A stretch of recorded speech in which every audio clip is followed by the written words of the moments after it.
නෑ දැන් අරක්කු මත් ද්‍රව්‍යයක් විදිහට වැටෙන්නේ. දැන් එතනෝල් මත් ද්‍රව්‍යයක්. ඒ කියන්නේ ඒක මේක තියෙනවා රිසර්ච් බුකේ මෙහෙම වාක්‍යයක්. හරිද? ඒක මං ඉස්සර hina වෙන වාක්‍යයක්. මෙහෙම වාක්‍යයක් තියෙනවා. ඔයාලා කියවගෙන යන්න දෙන්නේ. අද ලෝකයේ මත් ද්‍රව්‍ය භාවිතය ලෙස බලන විට අරක්කුද භයානකම මත් ද්‍රව්‍ය වලින් එකක් ලෙස වෛද්‍ය විද්‍යාඥයන් විසින් හඳුන්වන බව සඳහන් කළ හැකිය. නිකන් ඒක කෙමිස්ට්‍රි ටියුට් එකකට ඕනේ නැහැ වගේ නේ නිකන්. ඒ කියන්නේ හරි වෙන්න ඇති. නමුත් කෙමිස්ට්‍රි ටියුට් එකට අවශ්‍ය නැහැ නේ. ඕකත් එක්ක ඉස්සර මේ අපි hina වීඩියෝ මේ පරණ බැජ් වල එහෙම මේව ගන්නද මේ වාක්‍ය මං විහිළුවකට ගත්තේ. ඒක තව තියෙනවා. වෙළඳ පොළේ ඇති අරක් වෙන මොනවාදයි අපි දැන් සලකා බලමු. බලන්න කිය කතා. හරිද? ඒ වගේ ඒවා තිබ්බේ මේ. ඔගේ පළවෙනි වාක්‍ය මේ මං හිතන්නේ ඒකේ ගන්න නැති දැන් සාමාන්‍යයෙන් මත් ද්‍රව්‍යයක් කිව්වහම ඒක ටිකක් භයානක වැඩි වගේ එකක් තියෙනවනේ. ඒ කියන්නේ අර ඇඩික්ටිව් කේස් එකක් සහ මේ සයිකොලොජිකලි බලපාන්න පුළුවන් එකක් තියෙනවා. හරි. මත් පැන් සම්බන්ධව මිනිස්සු හිතන් හිටියේ එහෙම අර ඇඩික්ටිව් හෝ ලොකු සයිකොලොජිකලි දිගට බලපෑමක් කරන්න පුළුවන් දෙයක් නෙවෙයි වගේ අදහසකින් තමයි මුලින් හිටියේ. පසුකාලීනව මේක වැටෙන්නේ කෙලින්ම මේ මත් ද්‍රව්‍ය කියන ගොඩට. ඒ කියන්නේ මම මේ ඔය වාක්‍ය ඉස්සර එහෙම මහලොකුවට ගණන් ගන්නෑ. අපි මේ දැනට යන අපොයින්ට්මන්ට් එක සයිකියාට්‍රි අපොයින්ට්මන්ට් එක යන්නේ. ඒකේ එනවා මේ ඒ කියන්නේ ඕක නිසා තනිකර සියලු කියන්නේ මොකක්වත් ඒ කියන්නේ උන් නාස්ති කරගෙන නෙමෙයි මෙන්ටලිටි එක සම්පූර්ණයෙන් ඩැමේජ් වෙච්ච මිනිස්සු. උන් ආයේ ගොඩ ගන්න බෑ. ඒ කියන්නේ බැරිම වෙයි බොහෝ විට. ඒ කියන්නේ බෑ තමයි ගොඩක් වෙලාව.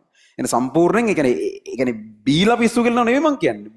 නිකන් ඉන්න වෙලාවටත් ඒ කියන්නේ අර සම්පූර්ණ මානසිකව විකෘති වෙන ලෙවල් එකට ගියපු එහෙම මිනිස්සු ඉන්න. කියන්නේ කපා කොටා ගන්න ලෙවල් එකට තමන්වම කපා ගන්න කොටා ගන්න. කියන්නේ අර අපි එහෙම හිතන්නේ නෑනේ. කියන්නේ පීයක් අරගෙන තමන් කපා ගන්න ලෙවල් එකට මේ ඒක නිසා මේක හින්දා වෙන මොකුත් ප්‍රශ්න නැතුව ඊටාම හොඳට හිටපු මිනිස්සු මේකත් එක්ක සම්පූර්ණයෙන් විනාශලා දෙනවා. ඒක එච්චර වටින්නේ නෑ. ඒක එහෙම වෙන්න තරම් වටින්නේ නෑ ඒක.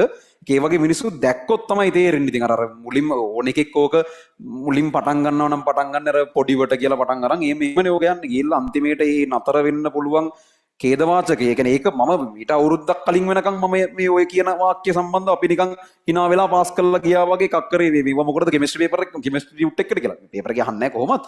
නමුත් මේ ඒක තියෙනවා වෙන කතන්දරයක්. ඒ කියන්නේ මත් ද්‍රව්‍යයක් විදිහට ගොඩක් හයිලයිට් වෙලා තියෙනවා මෑත කාලීනව මේක.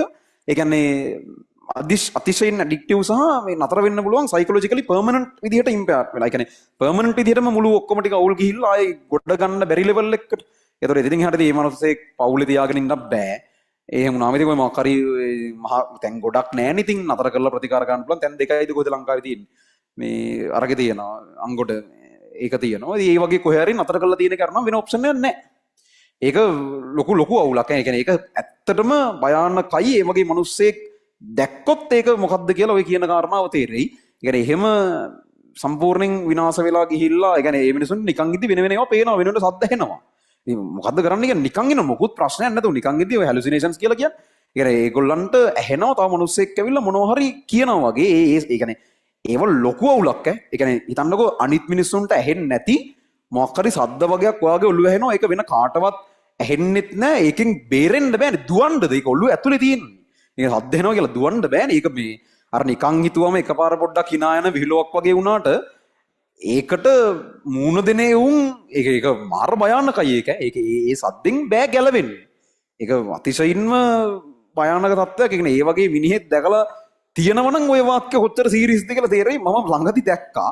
ඒ හින්දා මම මේ වාක්‍යයට දැන් ඇත්තටම hina වෙන්නේ නැහැ. ඉස්සර hina වුණාට මේ ඒක සීරියස් තමයි. එන අතිශයින්ම දරුණු ඛේදකාජ වලින් නතර වෙන්න පුළුවන් තැනක් මේ ඕක.